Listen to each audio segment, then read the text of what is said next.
Oyster lang naman bibili.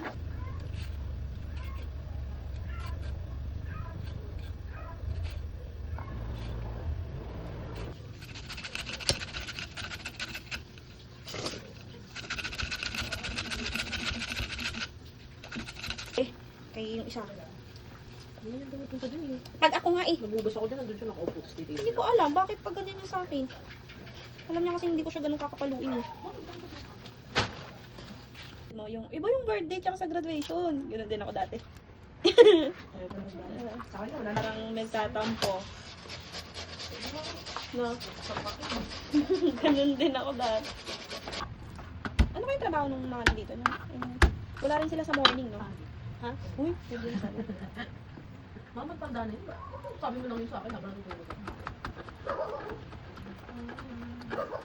Grabe, may dumaan nga nung time ng morning na yung love na K9. Are you joking? Are you joking? Sige po, ito walang pala kay Carlo. At parang gano'n naman siguro talaga pag bata. Hindi pa rin. Yung alam, nagagawa ko na yung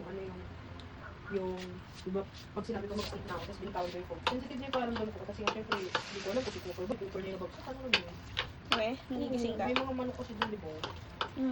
Diyan sila pag umaga, pinapakawalan ko sa diyan sa ibabaw ng ano. Diyan ako nagising naman kanina umaga. Kaya, nagdugas na lang ako, bumili pagkain.